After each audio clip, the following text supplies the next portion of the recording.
What caused this to go sideways Saturday night was the environment and the behaviors of select individuals. They came to the city, to this location, to wreak chaos. After a violent 4th of July holiday weekend, Buffalo police say their focus is on holding people accountable for the chaos they say they caused. Police say crowds gathered in the city for a so-called street takeover on the 4th of July. That's where nearly a dozen people between the ages of 13 and 51 were shot.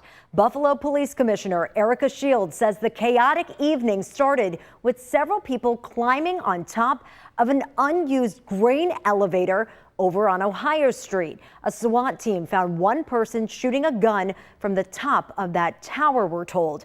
Commissioner Shields said a block party that started on Stevens Avenue and spread to East Delavan Avenue and Grider Street, so-called exploded. Many were armed with guns and, quote, seeking to wreak chaos. 6 shootings then happened in different locations over the span of 2 hours. 4 people, including 3 teens, were shot just after midnight on Stevens Avenue. This is all according to Buffalo police. Less than 30 minutes later, 3 more people were shot on Glenwood Avenue.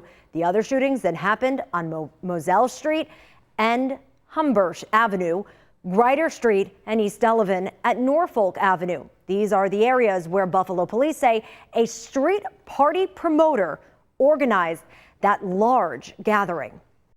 The promoter drew in people from outside a much larger footprint, many of whom had many other options. They weren't at risk, underprivileged children. They were kids who were looking to wreak havoc, and they came into our city to do it, and that's just not acceptable. Commissioner Shields says police arrested the same promoter after they organized a similar event here last year. She wants to pursue a cease and desist order against the promoter and make them pay the bill for the overtime hours that officers worked that night. Obviously, there is a lot to unpack with this situation. 2 on your sides, Ron Plants is in the studio now with even more details. Ron, what are you learning? Well, Courtney, you know what kind of struck me was the police command observation of outsiders, again, being involved, and the conditions that officers faced. Also, an apparent attack against a responding officer's home while his family was there. Sirens. Firecrackers going off. Some were told aimed at police officers who were commended by Police Commissioner Shields for their restraint as they were confronted by the crowd. People throwing commercial-grade fireworks at them, blocking, pushing, being very combative. You know, verbally and physically, right? Blocking their path, slowing things down, creating a total health situation when you can't get fire trucks and AMR, which is the ambulance company, down to the shooting victims. Commissioner Shields said they purposely, in their planning to deal with a street takeover event, did not seek mutual aid from other police agencies. And we increased our overtime manpower by approximately 150% over last year to ensure that we had sufficient personnel. We don't want to create a police state. It is a balancing act. And I'm also acutely aware the more police we throw to a problem, the greater likelihood we have an officer-involved shooting. But then, with guns on scene and shootings, we attempted to make arrests at the front end of the evening, and what we found was our officers were being surrounded by individuals, and it became a safety issue, and then crowd control took over. So you would think there would be a huge number of arrests, but the reality of it is we were just overwhelmed on managing the crowd size. Shields says with an intelligence warning, officers sought cooperation beforehand from neighborhood businesses and residents, but the crowd still came. Some police observations.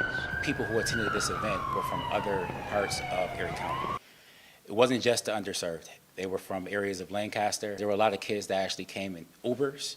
We had multiple cars parked on different streets. So while many kids did walk to the area from their particular homes, Ubers dropped these kids off in the parking lots. Then, fortunately, no injuries in an alarming attack on the South Buffalo home of a police officer who responded to another fight nearby. Some individuals targeted his home. We're getting conflicting reports on whether shots were fired into the house or whether objects were thrown to shatter the windows. Mayor Sean Ryan reacting Monday afternoon, first noting acts of violence against our police officers, their families, or their homes will not be tolerated. People who engage in acts of violence against our officers are despicable and will be brought to justice. The mayor adding street takeover events will not be tolerated as well. They are dangerous to participants, bystanders, and residents, and destructive and disrespectful to communities. On your side, Ron Plants, Channel 2 News. Ron Plants giving us more insight. Ron, thank you. Tonight, 2 on Your Side is also hearing from Buffalo Common Council members. They are weighing in on what the city can do to help prevent violence going forward. Answers include a stronger relationship between police and community and giving kids more options for things to do, especially during the summer. Boots on the ground, whether it's direct patrol, beat officers getting out of their cars, interacting with the business community, developing that trust, that confidence with the general public to the point where they feel confident and say, hey, you know, I can trust you, I can share information with you that might be vitally important in solving crime. So I believe in that interaction. We need more buildings open in the community, in the Maston district, all over the city. Not just my district, everywhere. There are children all over our city and they have limited supply of things to do. And so yes, they're gonna get creative and they're gonna start doing whatever they wanna do. But if we, the adults in the room, don't provide that structure, this past July 4th is what you end up with. Councilwoman Everhart says she is hosting a public meeting with the mayor and police commissioner this Wednesday at Mount Olive Baptist Church. She hopes families, caregivers, and community leaders will go to this to talk about ways to make the city safer. Buffalo wasn't the only place that saw violence during the 4th of July. Down the thruway, 7 people were shot and another was stabbed in downtown Rochester around the same time as these incidents happened in Buffalo. Now the mayor of Rochester says he is exploring ways to set a curfew for that city. The shootings happened while police got reports of large groups of people gathering in areas including East Broad Street. That's where officers found 4 of the victims, all between the ages of 12 to 18 years old. 2 men ages 28 and 29, along with a 17-year-old, were arrested and are now facing weapon charges. The Rochester mayor says even though 4th of July celebrations in the city ended before 10:30 on Saturday night, many children as young as 11 years old were still hanging out late into the night without any adults there. Late at night, we are seeing unaccompanied minors hanging out in places where they should not be. This past weekend was People's Exhibit A of why something like this has to be explored. There was no reason for anybody